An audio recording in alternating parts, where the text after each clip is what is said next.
بسم الله الرحمن الرحيم الحمد لله رب العالمين والصلاة والسلام على أشرف المرسلين وعلى آله وصحبه أجمعين على من تبع هداهم إلى يوم الدين. Indeed, all praise is due to Allah, and may peace and blessings be upon His Messenger Muhammad sallallahu alayhi wa alihi wa sallam. We come to the conditions for a validation of a prayer. That was the last thing that we have discussed. We discussed the adhan, the etiquette of the adhan, how to perform the adhan, and what the mistakes have been done by the mu'adhineen. And now we come into the conditions of the validation of a prayer. What are the conditions for a prayer to be valid? Condition number one is the person needs to know that the time of the prayer had started. For Allah subhanahu wa ta'ala, He says, إِنَّ الصَّلَاةَ كَانَتْ عَلَى الْمُؤْمِنِينَ كِتَابًا مَوْقُوتًا.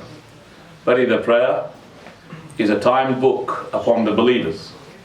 So any prayer can never be accepted until the time had started, and it cannot be accepted after the time had elapsed.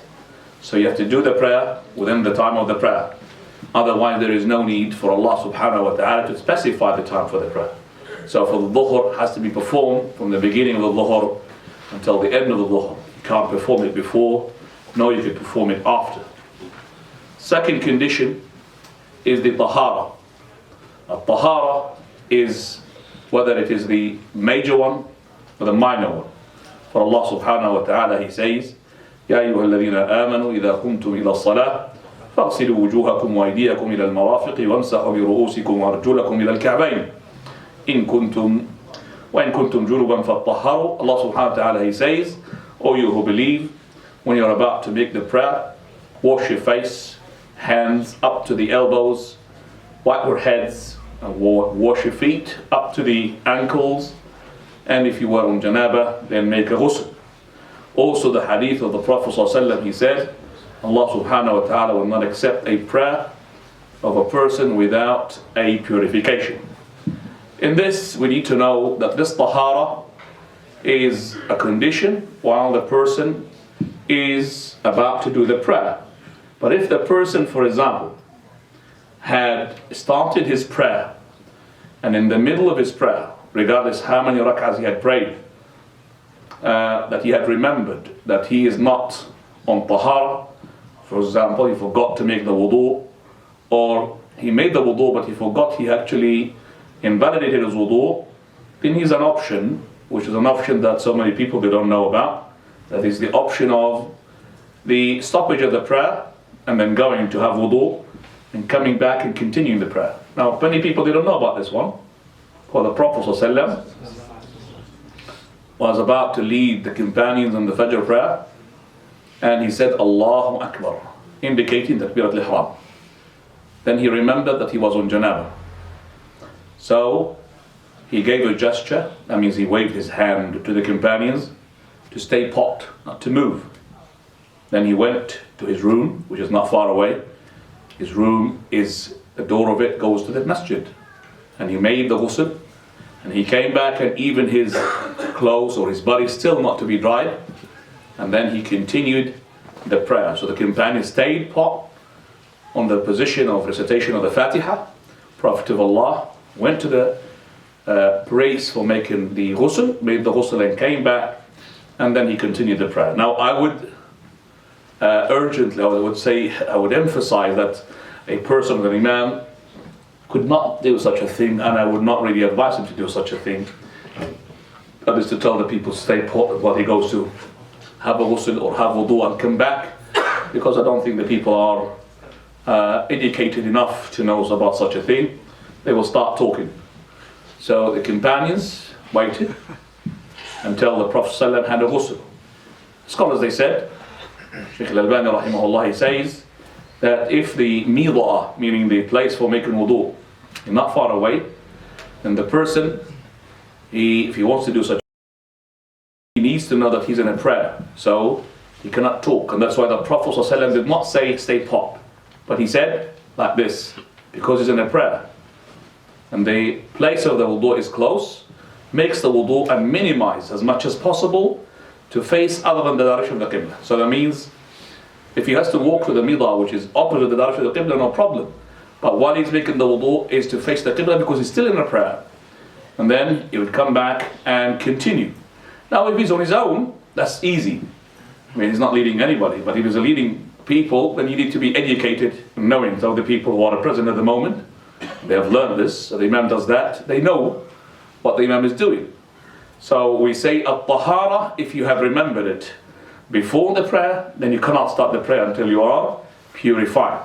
But if you remember it, that is, while you're praying, then you don't have to invalidate your prayer, as long as the place for wudu is close, and you can do it and continue the prayer. But if you remembered it after the prayer had finished, then the prayer is invalid. Meaning, the prayer is finished and you remembered you're not on wudu, or your wudu was invalidated, then you have to perform the prayer again. Third condition, the condition of that the purification of your garment, the clothes, purification of your body, purification of the place, meaning that there is no excrement or urine or any impurity on your clothes or your body itself, or in the place that you are praying. And this has been supported by verses from the Qur'an, as Allah subhanahu wa ta'ala says, وَثِيَابَكَ فَطَهِّرْ, and for your clothes, make sure that they're pure. And also the Prophet ﷺ, he said, if a person comes to the masjid, let him look into his shoes. That is, the Prophet ﷺ's masjid was carpeted by the sand or the stones, the chips. So they used to pray with their shoes. So look into your shoes and see if there is any filth, that means impurity. If it's the case, then rub it against the ground, otherwise pray in them.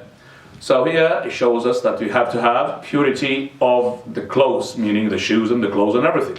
As for the purity of the body itself, for the Prophet ﷺ, he said, when you make sure that you make the wudu for the person who was doing madi. Madi means the fluid that comes out which is impure. He said to him, make wudu, and also that is wash your private part, because the private part, if it has madi, the madi is impure, so you have to make sure that your body is also pure. I'm not talking about making the wudu or making the ghusl, I'm talking about impurity on your hands, for example. Somebody touched excrement. So if you touch excrement, for example, it does not invalidate your wudu. But you need to have your hand cleaned in order to pray. Now, if the person had made sure that the clothes and the body are to be pure, we know from the hadith of the Bedouin who had urinated in the masjid, Prophet ﷺ asked the companions to throw a bucket of water in order to clean the spot where he urinated. So if the person is about to pray, make sure, not just for the wudu, and not just make sure, for example, the purification of the ghusl, but also that his clothes are pure, and also his body is pure, and the place that he's praying upon is pure. But if he had prayed, and he forgot to remove the impurity, then if he remembers in the prayer, he removes it. What is the proof for that? Prophet ﷺ, one day he entered the masjid, and then while he was praying, he took his shoes off and put them on his left while he is praying. The companions behind him, they did the same thing, because they follow the Prophet of Allah, so they thought part of the prayer is to take his shoes as well while you pray. When the Prophet ﷺ finished the prayer, he looked behind and he found that the companions had took off their shoes and put it on their left, exactly like what he did. So he said, why did you do that? So the companions replied, Messenger of Allah, we saw you doing this, we did it. They did the same. So the Prophet of Allah is championing that the sort of absolute following of the Prophet, the companions. This is, the ultimate following of the companions of the Prophet ﷺ, that whatever he does, they will do it. So, but he said, verily, I've done that for a reason. Jibreel alayhi salam came and he said to me that there is impurity in my shoes. So if a person comes into the masjid, let him look into his shoes before he prays with his shoes. If his shoes are pure, then let him rub it against the ground. So we know how to purify the shoes now, by rubbing it against the ground, and then let him pray in them. So we've understood as well, we have gained as a benefit from this hadith, that the Prophet ﷺ is telling us that if you have partly prayed with your garment, with your clothes impure, no problem. Because the Prophet ﷺ, he had already started his prayer with his shoes got impurity. And he had prayed part of his prayer with his shoes is not clean. So it did not affect his prayer. So he took them off and then he continued the prayer.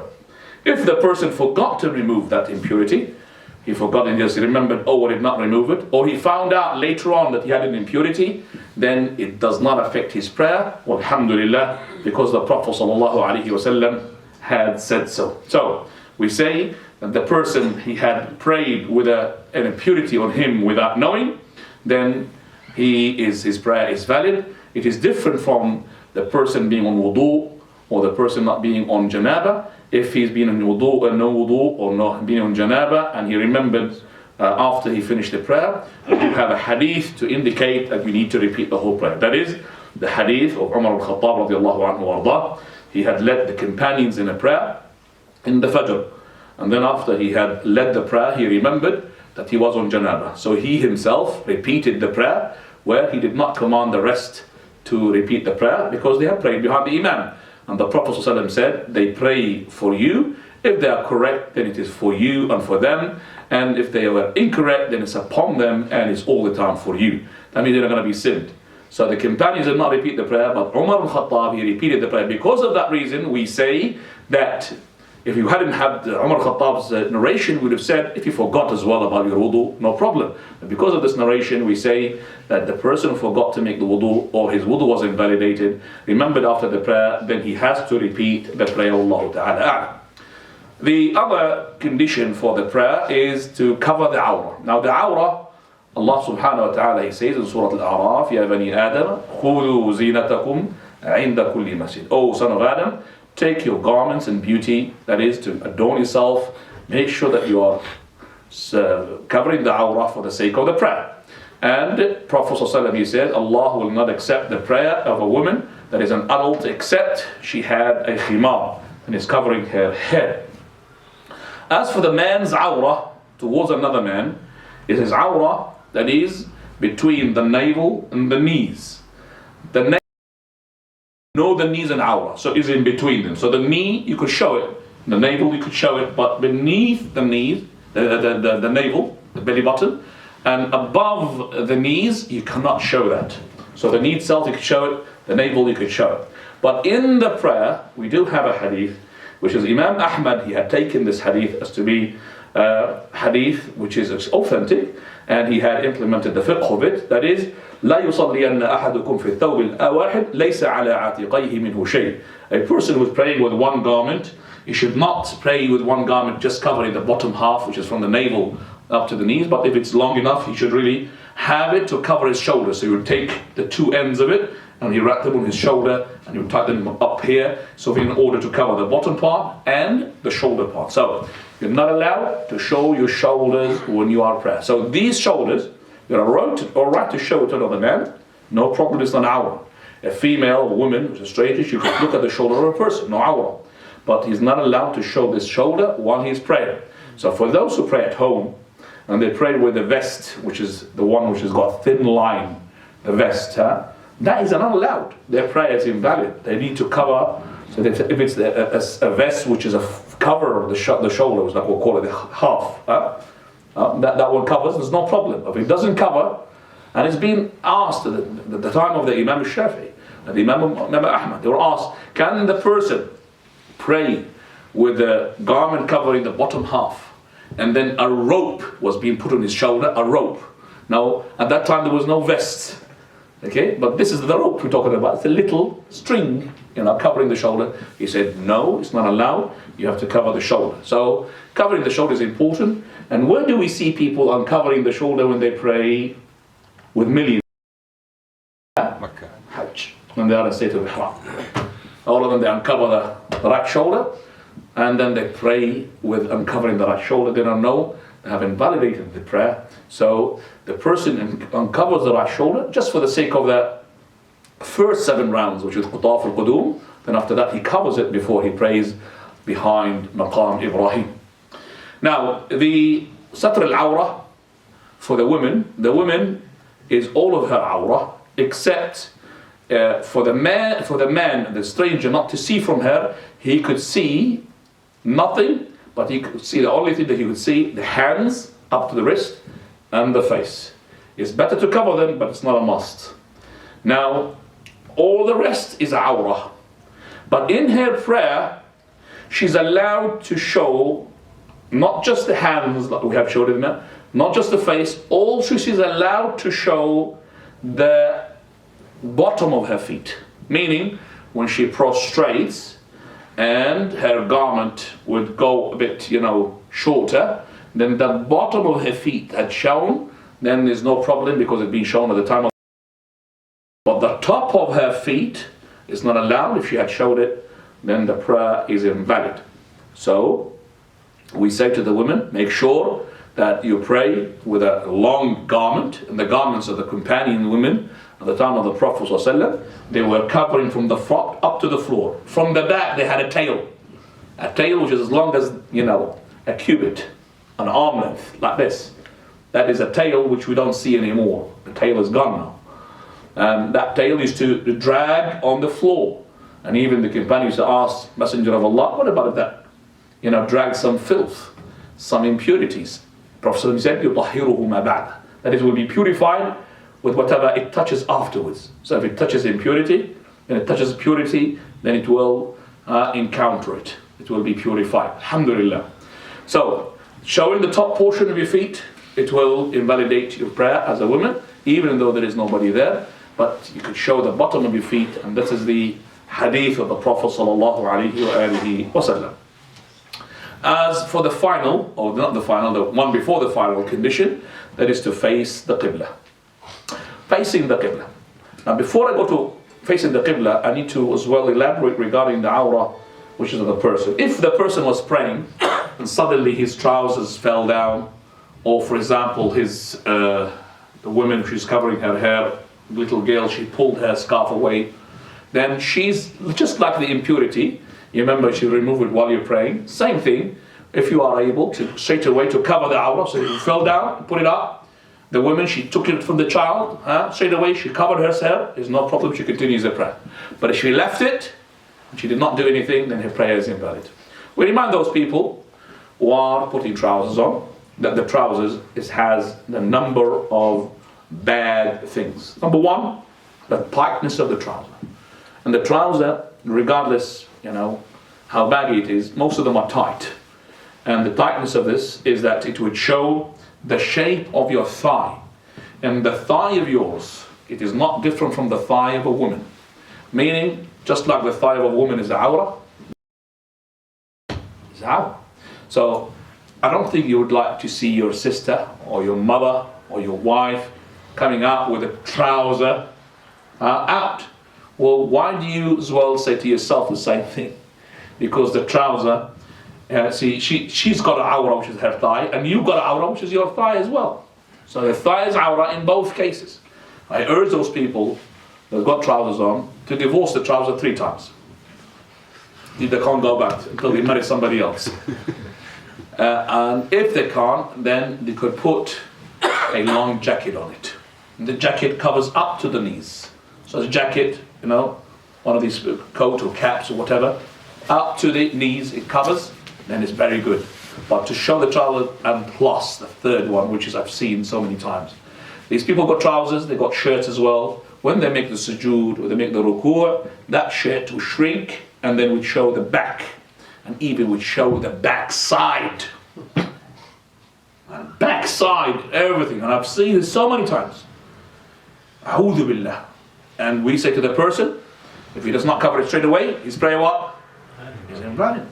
So if he does not cover it up, once I was praying next to me a man, soon as he prostrated, everything showed. So I had to pull it straight away for him, and he was scared. I had to do that for him. And then every time I would prostrate, he just makes sure. And then, it's too much to do all the time. You're not going to be quick by yourself, looking at yourself from the, So the best thing is to cover yourself. I would say, carry your beauty on to the masjid. So if you can't go to work with the thob or the Pakistani sharwal or kamisa, then I would say to you, at least, to the masjid. Some of the masajid, mashallah, they do have thobs. It's more important than having the hat, really. And the hat, is not a must, okay? But covering the awrah is what? Condition. So I would say, have a thawb. That's the person, especially for those people who work as well in the meat shops or work as a takeaway. Yeah, they're gonna smell with food. So they have this, put those on, and after they finish, put it off, and they take their clothes for work. So it's very important. Allah Mustaan, we're gonna have now like a place where we're gonna be hanging the hat, the thawb, maybe the beard as well. So the person puts it on, full gear, prays, and then after he finishes, put the beard. You never know. The facing the Qibla is a condition if the person knows where the Qibla. Any person praying to other than the direction of the Qibla, his prayer is invalid. It's a condition.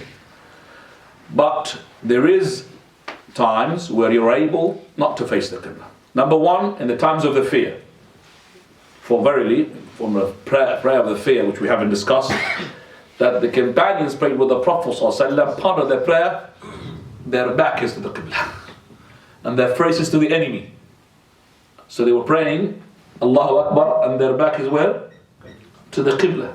And their face is to the enemy, because the enemy was on the other side. Because everybody faced the Qibla, the enemy would go and attack them and kill them. So they had to split the army. Half of it was with the Prophet ﷺ facing the Qibla, and the other half guarding them with their back, and they are in the prayer, joining the prayer as well. They're not waiting, they're praying to show you the importance of the Jama'ah as well. Also the prayer of the sword, or the prayer of the gun. So if the time of the prayer is on, I cannot delay the prayer, for example, the Asr, to push it to the Maghrib. So I had to pray wherever I am. While I'm shooting, while I'm swording, everything I had to pray. So the prayer that there's no facing of the Qibla. Also in the voluntary prayer, if you are on top of your camel or into your car. Now I'm saying this, the voluntary prayer, not an open check. So for example, I'm praying my sunnah. Can I pray my sunnah towards this way? No, brother. You have to pray towards the Qibla. But if you are in your car, on top of your mount, then the Prophet ﷺ used to pray his prayer, the voluntary, on top of his camel, regardless where the camel goes. Whether it's the Qibla, to the other way to the Qibla, is no problem. So if you are in the car, not as a driver, you can't pray while you're a driver. As a passenger, it is a sunnah which has been abandoned by a number of people, that if you are a brother and he's driving in a long distance, you could pray your what? Your voluntary while he's driving. You pray your voluntary regardless where the car is. So voluntary, but once it is obligatory, then you have to dismount, get out of the car, and pray towards the Qibla. You can't pray on top of the camel or inside the car. Unless you've got a van, of course. If you stop the van, you pray in your van, you could stand up, it's no problem. You can pray the voluntary sitting down, it's no problem. The person who comes to a location where he can't find the Qibla, let's say he doesn't have a mobile, doesn't have a compass, doesn't have a sun to see, can't figure out the Qibla. Now, regardless what he prays, his prayer is valid. Even though that he realized after his prayer that he was praying the other way, the other direction, there's no problem. But if he was praying towards the other direction and he's in the prayer, somebody said to him, turn left or turn right, because he's telling him that you're wrong, then he would do that while he's praying. And the companions have done that. So there's no harm as well for a brother to see as a person who's praying towards other than the direction of the Qibla, to come from behind him and do what? Turn him with his hand like this, tilt him towards the Qibla. And the prayer is okay, even part of that prayer being prayed to other than the direction of the Qibla, Wallahu ta'ala. Finally, last condition is the niyyah. Niyyah means the intention, meaning the person, he has to have the intention of the prayer that he is praying and to have that in his heart, meaning that he knows what he's doing. Just like for example, this is a dhuhr, fard of dhuhr, fard al-asr, or the sunnah of the dhuhr. He's not allowed to utter the intention, okay? Because the Prophet ﷺ never uttered it, and only he would just stand up for the prayer and he would just face the Qibla and then he would say Allahu Akbar. But as for the person to say, I want to intend to pray for Rak'ah Dhuhr behind the Imam of Kingston, in the present time, who lives in such and such postcode, and all of that, this is not from the Sunnah. By the time you finish your, that sort of bid'ah, he's already had finished Fatiha and the recitation is about to make ruku'.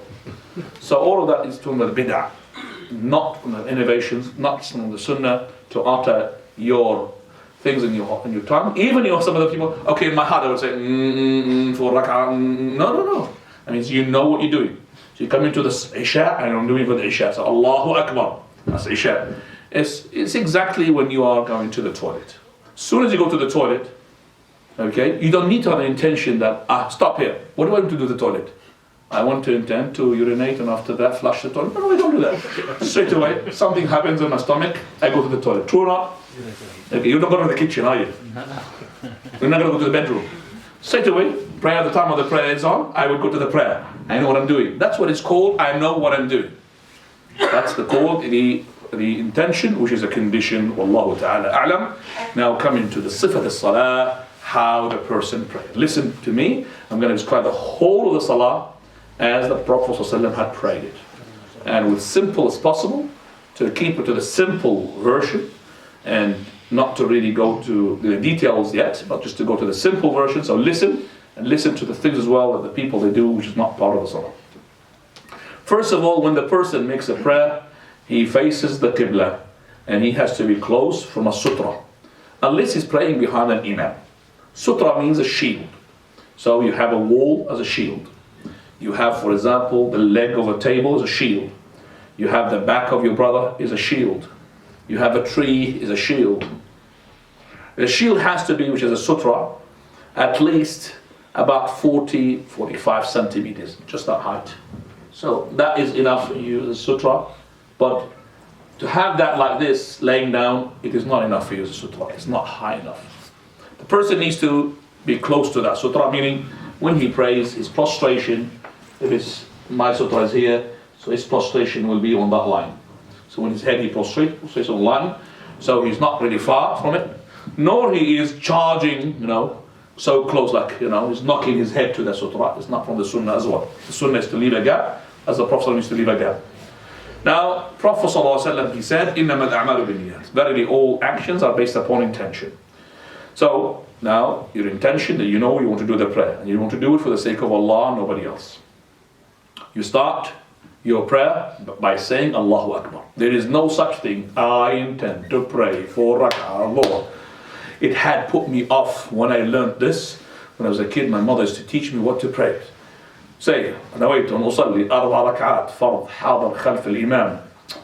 And then I used to make a mistake. Mother, teach me again. And then I forget about it. It's too much for me. I can't learn it. And all of it should be bid'ah. It's not from the sunnah. You just say Allahu Akbar. How simple is that? Just face the Qibla, the shield, Allahu Akbar. Now he would raise up his hands, those hands with a takbir, and they would do Allahu Akbar, or you could do it before or after. So you could just say Allahu Akbar, or you could say Allahu Akbar, and then you put. So it's whether before or after or with is no problem. But watch my hands, Allahu Akbar. Now Allahu Akbar is like this. The hands either were this here. Look at that. This one, it could be up to there or up to here. So like this or like that. Like this or like that. See, the companions were so precise to narrate for us that either that the top of his fingers will be in parallel to the top of his ears. Okay, like this. Or they will be saying up to his earlobe. And that is really precise, precision. Even if you had a video to take the Prophet ﷺ and to watch that video, I don't think you would be able to distinguish. But the companions, they work like more than a video camera. So what is wrong here with the people they do? The people, they do like this. Some people, Allahu Akbar. Or some people do, Allah, you don't raise up their hand like Allahu Akbar. What is that? Allahu Akbar. I mean, you're praying for Allah. Allah subhanahu wa ta'ala is watching you. You know, if you are in an army, you know the army, and you know the 1, 2, 3, stop, study, salute, whatever. Can you do in front of your commander like this? Can you do that? I'm asking. What happened to you? Punishment. Go on, run. No, don't do like this. You can't. You have to do it. The prayer as well. I have to be there. Allah is watching me, so I'm going to do the present. No, just doing a routine, something which is like I'm just getting on with it and that's it. No. As soon as I'm praying, that I'm making now the communication with the Lord. Lord is watching me. He's before me. Allahu Akbar. When I say Allahu Akbar, watch, and I go like this. Some people, they go Allahu Akbar, they go down, and then they go up. They go down, and then they go up. Especially if they are joining a jama'ah, and already the Takbiratul Ihram is being done. Okay? Especially if the imam is in the ruku', they come, they say Allahu Akbar. Why? It's Allahu Akbar, down, straight away. So when you say Allahu Akbar, down for the ruku'. Now, Allahu Akbar, down for the what? For this. No Allahu Akbar like this and then like that. So Allahu Akbar, put the right on the left. The right on the left, the correct hadith, it says, right on the left on the chest. Hadith of Ali ibn Abi Talib, what he said is below his navel or in his navel, it is not authentic. So the hadith where it says on his navel is not authentic. So the correct opinion is on top of your chest. Okay? As below the navel on top of the awrah, that is rude. A person just putting like this, it's not even bothering to put his hands, just he's relaxing, like relaxing like that. It's not right. Okay, I understand that some of the put on the navel, I understand that, but this is an unauthentic. But those people who do like that in the navel on their awrah, that is rude. That's not really being, mannered with Allah subhanahu wa ta'ala, the Almighty. Right, on the chest. Now when I say on the chest, it's not all the way there. Some people, suffocate themselves. I don't know if you've seen them or not, but I did. And that's not from the Sunnah. Okay, that's it. Now, I have two choices. This or that. This or that. What is people do wrong? Like that. That is wrong. People do like this. It's like this or like that. I can't do like this. Right. Now, his eyesight will be on his place of prostration. What is wrong? People, they do everywhere apart from their prostration. They're like foxes. With their eyes everywhere. I don't know how they concentrate in their prayer. Even if somebody makes a joke, they will laugh at you. True or not? Yeah, I've seen them.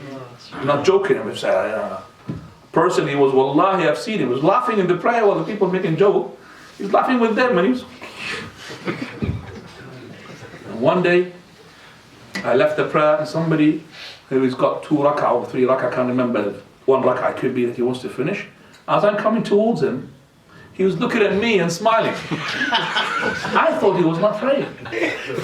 So with my hand, I was coming to shake his hand. Wallahi. So as soon as I approached him, then I realized that he was in a prayer. He was looking at me. Is this a prayer? Wallahi, it's not a prayer. And when you are praying, concentrating with the Almighty Subhanahu wa Ta'ala. Allahu Akbar. Allahu Musta'an. Coming back, so his eyesight locked, then he would say, أعوذ بالله السميع العليم من الشيطان الرجيم من همزه ونفخه ونفثه. But there is before that the ad'iyah, دعاء الاستفتاح. What is the دعاء الاستفتاح? سبحانك اللهم وبحمدك تبارك اسمك تعالى جدك ولا إله غيرك. That's the دعاء الاستفتاح. He used to say it in every prayer except for one prayer. Anybody would like to tell me which prayer? Janazah. There's no دعاء الاستفتاح in the prayer of the janazah. Coming back, then he makes isti'adah. Then he makes the Fatiha. Then after the Fatiha, he would read a surah. And when he reads the Fatiha, he reads it like this. Alhamdulillahi Rabbil Alameen. Ar-Rahman Ar-Rahim. Maliki Yawmiddin. There is no such thing. Alhamdulillahi Rabbil Alameen. Ar-Rahman Ar-Rahim. Maliki Yawmiddin. Iyaka na'budu wa iyaka nasta'in. As-sirata al-mustaqim. As-sirata al-an'amta alayhim ghayril maghdubi alayhim wala-d-dallin. Amin. There is no such thing. Alhamdulillahi Rabbil Alameen. Ar-Rahman Ar-Rahim. Maliki Yawmiddin. So every verse he used to كان الرسول صلى الله عليه وسلم يقطعها. He used to divide it. Ayah, ayah. When he finishes the Fatiha, it is Ameen. And after the Fatiha, he reads a surah. And he used to make sometimes the surah long, sometimes he make it short. And he would recite the following loud in the 2 rak'ah. First 2 rak'ah of the Isha, first 2 rak'ah of the Maghrib, and the 2 rak'ah of the Fajr. He used to recite loud, meaning Bismillahir Rahmanir Rahim, but silent. So he would say And then you would start Alhamdulillahi Rabbil Alamin. So Bismillah ar-Rahman ar-Rahim is to be silent, and Alhamdulillahi Rabbil Alamin is to be recited loudly until he finishes the Surah Al-Fatiha and the other surah. Also, he used to make recitation loud in the following prayer: Salat al-Eidain, the two prayers of the Eid, prayer of the Eid al-Adha and Eid al-Fitr. Also in the prayer of the Istisqa, seeking for the rain, and also the prayer of the Kusuf, which is the moon eclipse or the sun eclipse. As for the 2 rak'ah of the Dhuhr, which is the second 2 rak'ah, or the second 2 rak'ah of the Maghrib, the Isha, those 2 rak'ahs, they will be shorter in recitation than the first 2 rak'ah. Meaning, whatever you pray in the first 2 rak'ah on the Dhuhr, you pray with less recitation in the second, the third and the fourth rak'ah. So, first 2, they are longer than the third and the fourth in any prayer. So it is not from the Sunnah to make the third and the fourth equal or more than the first and the second. So, in the first and the second, recite the Fatiha and Surah, and sometimes you could recite in the third and the fourth as well Fatiha and Surah. But if you did not recite a Surah, or you recite they are less than the first and the second, and that's the Sunnah. When he used to finish from his recitation of the Fatiha and then the Surah, he would stop for the sake of his breath. Then he would say Allahu Akbar, raising up his hand, Allah, exactly as Takbirat al-Ihram. And then he would go to his knees and he would hold his knees like that, like an eagle claw. Put his hands on his knees and he would make spaces between his fingers like that. Hold his knees and he would make sure that he's grabbing them. It's like he is holding them. It's like he's snatching them. Okay, that's how the Prophet ﷺ used to do that. And he used to make sure that there is a gap between his elbow and his body. So when he makes the ruku', he's not making ruku' while his hand stuck to his body, but actually there's a space between his hand, his elbow, and his side.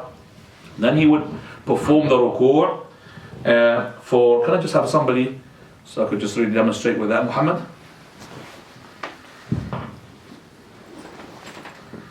Imagine this is the Qibla, doesn't matter.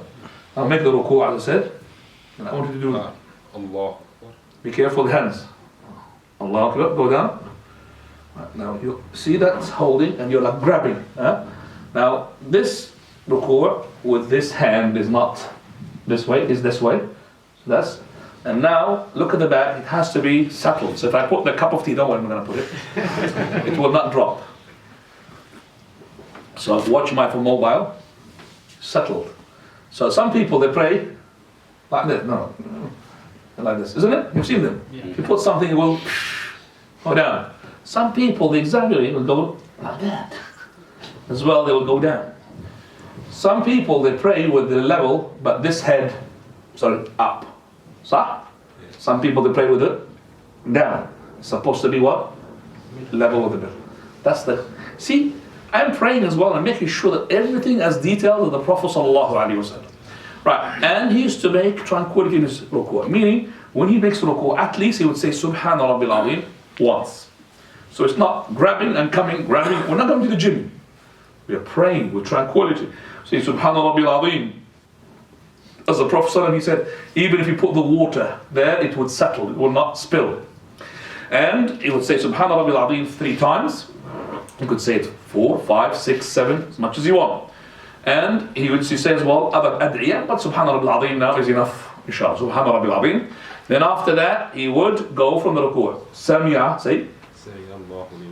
So while he was going up, he would say Sami'a Allahu liman hamida. And when he's up, like this, he would start saying Rabbana wa lakal hamd with this. So this is raising up the hands with what? Not with Sami'a Allahu liman hamida, with what? With Rabbana wa lakal hamd. You could say it before or after or with, just like the Takbirat al-Ihram, before or after or with. So again, Sami'a Allahu liman hamida, Rabbana wa lakal hamd. Watch your hand, because your hands sometimes Sami'a Allahu liman hamida and you already know Sami'a Allahu liman hamida. And now I'm going to say Rabbana wa lakal hamd with or before or after, it doesn't matter. Now some people, what they do, go up without saying anything. They then say Sami'a Allahu liman hamida Rabbana wa lakal hamd. So they left this empty. Or some of them they would say Sami'a Allahu liman hamida Rabbana wa lakal hamd. Say it. Sami'a Allahu liman hamida Rabbana. But they leave this is empty. And also there's both wrong. So we have 2 remembrance. One dhikr for this going up, which Sami Allahu liman hamidah, and once when you are up, Rabbana wa lakal hamd. Stand, just say. After that, the person, you need to know that he has to have the posture upright like this. He can't just halfway, Rabbana wa lakal hamd, and he goes down. Some people, they do that, even some of the masajid. Unfortunately, they do that, especially the imam. They call it the supersonic imam. Or the Ferrari imam. You heard about the Ferrari imam? Yes, on YouTube. Just Ferrari imam. Just put Ferrari imam in the YouTube, and you'll come up with an imam I've never seen as fast as him. In the Taraweeh of Ramadan. Whole Taraweeh, it does not go more than 15 minutes. That's 11 rak'ah. Okay? So you just put Ferrari imam. And the guy who chose that name, Jazawallahu khairan, he's right. Have you seen it? Have you seen it? No? Okay, if somebody has got Google, please just put the YouTube Ferrari imam and show it to us, inshallah, to show it to the brothers, and they will believe what I'm talking about. You got it already? Okay, show it to them. Okay. You got internet? Alhamdulillah, that is being confirmed. Unfortunately, this type of prayer is absolutely unacceptable beyond any doubt. That's not a prayer. It's not a prayer at all. This shouldn't be. This is actually messing about with Allah subhanahu wa ta'ala's, pillar, which is the prayer. Right, now we're coming to after they have said Sami Allahu liman hamidah, now we're going to go to the sujood. So he would just go to the sujood, putting his hands first and then his knees. And that's the sunnah. The Prophet said he used to put his hand before the knees. And the reason behind this is two reasons. Number one is that this is the sunnah. The Prophet said, number two, it's safer for the knees. If you want to have a kneecap, you know what's a kneecap? Something wrong with your knees? Yeah. You should landing on your feet. Now, imagine now you are in the masjid of the Prophet ﷺ. It's not carpet, it's stones. Can you land on your knees? Maybe 2 lands and that's it, you're finished. Can't get up. True or not? But because in your carpet now you don't feel it. But if you imagine the Prophet ﷺ, second landing and that's it, you finished. Can't get up because you have shattered your knees totally. So you go with your hands. But why is some of the scholars they say you go with your knees? Because they thought that the hadith is wrong, it's supposed to be the other way around. Why they said that? Because the Prophet ﷺ, he said, don't imitate the camel when you go down. But this is misunderstood by those respected scholars, because they think that the camel, when he lands first with his hands. And that's why we have to be different from them. You land with what? First, with our knees. Okay. Can you imitate the camel for us, Muhammad? You got the camel. That's the camel. Jazakallahu khairah. Right. Go on you for it. Anybody would like to tell me when the camel goes down, which one goes down first? Is this one or that one? The hand. Hang on. He said, which one? This one? The front. He said the hands. The front. The front. The front. He says the hands. Come on. The front. So the front. Somebody said the hands. He said that's a mistake. He says hands. Camel doesn't have a hand. How can a camel have a hand? Camel got 4 legs. So when the front goes, he doesn't have hands. It's the legs. Have you seen the camel saying hello, salam alaikum? That's the hand. Have you ever seen a camel waving his hand? Hand is a hand. Legs is a leg. So he's got 4 legs. And the knees of the camel on every 4-legged animal is in the front. Do you understand that now? So the knees of every 4-legged animals, where is it? In the front. So when he goes with his what? With his knees. In hands? With his knees. Yeah. With his knees. Because his knees is in the front. The front legs, not front hands. His knees. So we have to be different from him. We go with what? Hands. We've got hands. He hasn't got hands. Okay? So that's the whole misconception here. Interpreted for you as simple as that. Right. Now we go up to the hand. And as I said, it is very practical. If you had chips and stones underneath, you can't go down with your right feet. No way. So go with your hands. From the sujood, Allahu Akbar. And then go down. And then his knees first. So his knees, they land now softly. After your hand took the full impact, you land with your feet softly. And then now, he's going to sit down for our sujood. What do you call it? Where are you pulling me? So you're making the sujood. Now, that's the sujood we need to know to make sure that we're making the sujood. Lots of people make mistakes in that sujood. First mistake is that their hands is not in parallel with, just like when they make the Qibla haram, with parallel with like earlobes. The Prophet ﷺ's companion described it like it's in parallel. So the mistake were that they put their hands forward. You put your head, put your hands forward.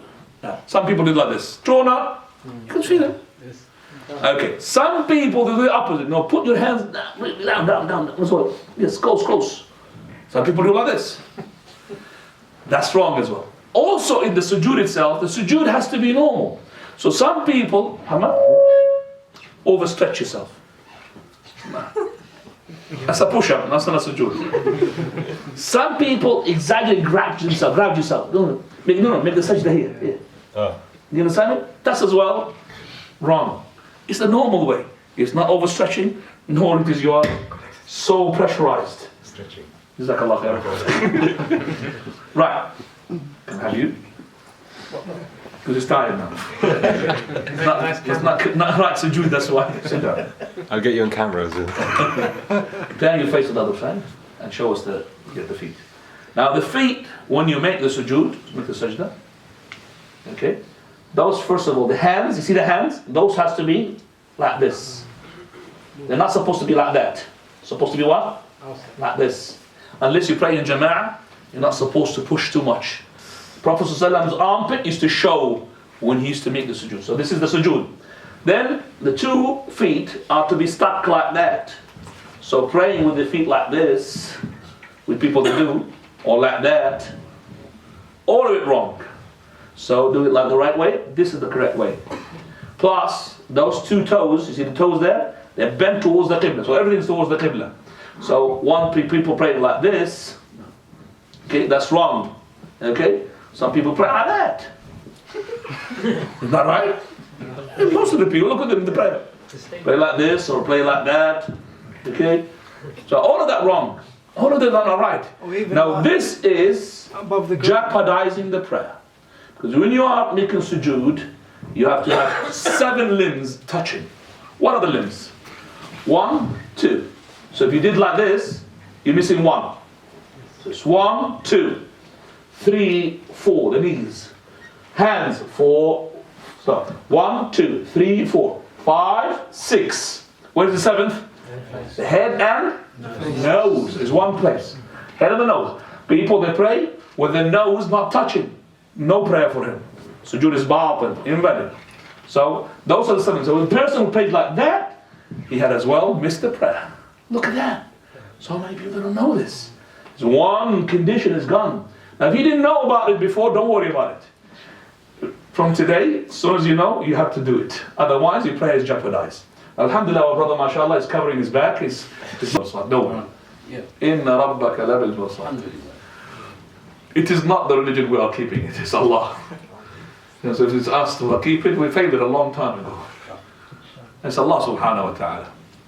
Allah Azza wa Jal, He is the one who's, the religion of Islam has been kept by Allah subhanahu wa ta'ala. Until the day that Allah says that there is no religion. And every single verse of Qur'an in the chest of any person will be removed. And that's when the day of resurrection takes place. But we know that Prophet ﷺ, he said, there will be days, and those are days called Ayyam al-Sabr. Ayyam al-Sabr, the day of patience. These are the days of patience. Why doesn't he sit down and learn? You know what makes us really lose our ibadah? Is the arrogance. The person's got arrogance in his heart. It's very hard to control that arrogance. Why should I listen? I could do better. No Sheikh Google, just Google and that shit and I learn. If your Sheikh is Google, I'm sorry to say to you that you're going to miss a lot of things. If Sheikh is G's and Google and Twitter and Facebook and all of that, we don't really have that Sheikh. We have to learn it from the scholars, but we have learned it from them. You have to learn it. We are students of knowledge, you are students of knowledge. That's how we take it. Not just simply just sit in front of the TV and listen to musical channel and whatever channel and Islamic channel. No. I have to gain the knowledge, I have to sit down. But as I said, sitting down is not easy. It's not easy to make yourself to sit. Because you got something to do. You want to go.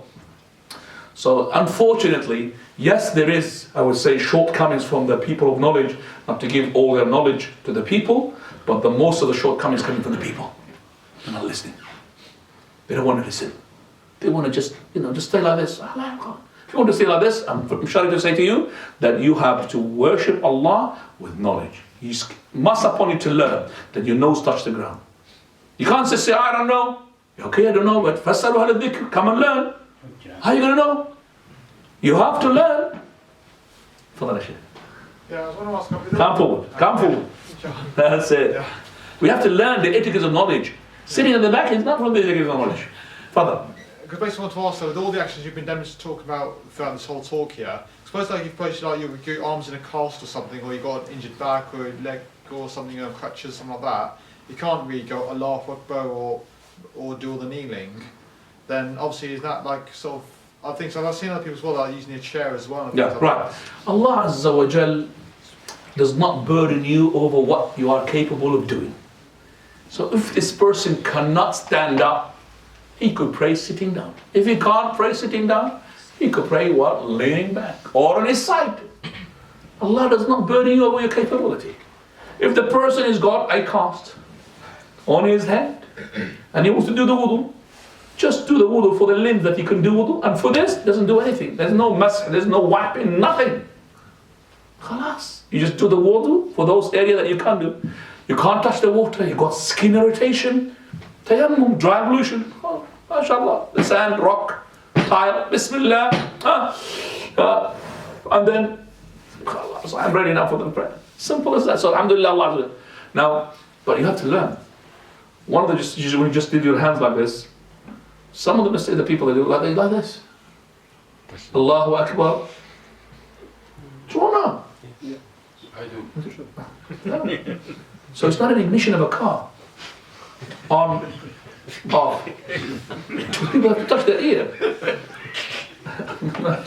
Why are you laughing? So, no.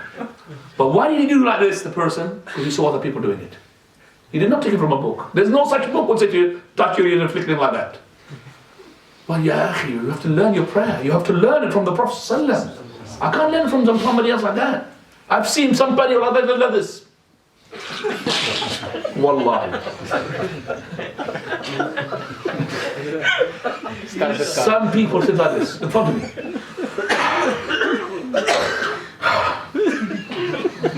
Allahu Akbar. I don't know what is this person wrong with him. That means he wants to make sure that he said the takbir. Allahu Akbar. He said, no, It's like those persons. they call it an anxiety. You know anxiety? He's got an anxiety. Jonah, he wants to make sure that he has said it, because if he doesn't do like this, if he didn't feel that flick of the ear like that, that means he did not do that. Wallahi, ya Shaykh. Wallahi, I know that. Those people, we need to help them. Wallah, need to help them. What's the solution to this? I know somebody like that. True. What is the solution? Because you know somebody like that. You know somebody like that. Like the solution for this is very important. Solution for this is make him to sit down and teach him. Wallahi, don't worry. Do like this, like the sunnah. And even the shaitan reminds. Go, shaitan reminds him. You didn't do that. I didn't feel your ear flicking. That means you haven't done. Wallah, that's what it is. Tell him, don't worry, leave the shaitan. If you leave him once, twice, he will go and look for another customer. But if you keep going to do like this, he loves you as a customer for him. Because he got another job, you know? You want to have another person, to look for another person. So if you just do once, twice, and you don't listen to him, khalas, he will leave you.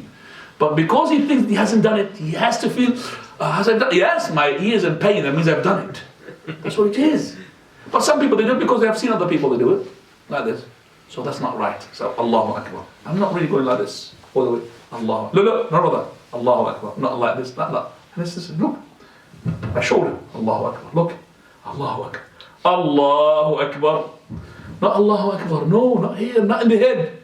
It's Allahu Akbar. Here, and this is here. Okay? That's it. If you do here, because we do in my country, all Turkey occupied the Balkan, and I'm part of that. And all that part we are doing like this. Yeah, I know. Not playing like that. But you do like just this. touching the Yeah, touching it. That's right. Have touch. Just we bring the Brother, we've seen the Ferrari Imam comes from Turkey as well. The Ferrari Imam comes from Turkey. And we said that from where? Afghanistan. If you do masah on the socks, we have this custom masah. You did not come to the class. No, I didn't, sorry. Okay, the masah we said, the person, he could make masah on socks or in shoes or anything which is called covering. As long as it covers up to the ankles. Covering the area where the area of the wash, right? Some scholars they say it doesn't have to cover the ankles, but it is more to be safer, cover the ankles. Person, he makes wudu and he puts his socks on. Both together, that means 1, 2, and then he start making the masah. And he start making the masah. Once he started invalidating his wudu and making the wudu and make masah, he will count 24 hours if he's a residential. And if he's a traveler, he will be 72 hours. Is that understood? 3 days with 3 nights for a traveler, for a person who's resident. Before he puts his socks on, he has to Full wudu. full wudu. And then let's say if he goes to the toilet and then he wants to make salah, but he just do Wudu, mas- you mean, make wudu. Yeah. Make wudu, make masah. just do masah. Yeah, you could make like this, you could make like this, you could make like that, you could make like this together, no problem. Doesn't have to be with 2 hands. And the masah is from the top. Up to the. No, just not like this, like this. Just that. Okay. Yeah, I don't have to really make sure that the water goes over the top. Just like this. Yeah, It's that's cool. fine. Yeah, that's it. Jazakallah khair. Sheikh, That- one question, sorry. After Isha, when we do witr, what's the best way? There's 2, 3 different ways that we see. The witr is to be done, the best thing is to be done in the last third of the night. But the best cannot be maybe performed with everybody. For example, your best maybe is to do it straight away after the Isha because you're not guaranteeing yourself to wake up. So your best will be at the beginning. Abu Bakr radiallahu anhu used to pray his witr at the beginning. But the best for Umar Khattab, he used to pray it at the last of the night because he used to guarantee himself to wake up. So he used to do it at the last. So Prophet ﷺ prays both. He prays both. As for Abu Bakr, he took the hazn, that means he's sure. Umar, he took what the shiddah, which is the stream, sort of harder. But the one who does it in the last third of the night is, more rewardable. Okay? No, the way it's prayed. The way it's prayed, the witr. The witr. The witr, the best prayer is to pray it 2, 2, 2, 2, 2, 2, and then 1. But you could pray it as follows. That is 5 rak'ah. That is 1, 2, 3, 4, and 5th rak'ah with 1 tashahhud. Then after that, 2, and then that witr. So make it 7. Or you could pray it 7 like this. 1, 2, 3, 4, 5, 6, make tashahhud. Stand up, make a rak'ah, then 7th rak'ah, you make tashahhud and your salutation. So you've done 7 rak'ah one go with 2 tashahhud. The first one we said 5 rak'ah with 1 tashahhud. This one is 7 rak'ah with 2 tashahhud. 1 on the 6th rak'ah, then you stand up for the 7th, and then you make tashahhud and salutation, then you make 2 rak'ah after that. Makes it how much? 9. 7, 2, 9. Normally it's done with 2 and then 1. The best one is 2, 2, 2, 2. Now the last 3, you could have an option doing them 2, 1 or 3, 1 go. But not like the Maghrib. That's the thing. Not They like say- the Maghrib. yeah, What do you mean don't- like the Maghrib? Don't sit on the... Don't sit in the middle. Don't sit in the second rak'ah. Do you understand? All 3 all together. Yes, 3 together with 1 tashahhud. So we do 5 or 7. And then the last one, which is 9, 1 go. So you pray 1, 2, 3, 4, 5, 6, 7. And the 8th, you make tashahhud. Stand up for the 9th. Then sit down for the tashahhud. And then salutation. Then another 2 rak'ah until 11. Okay? Subhanakallah bihamdik. Ashhadu an la ilaha illa anta astaghfiruka wa atubu ilaik.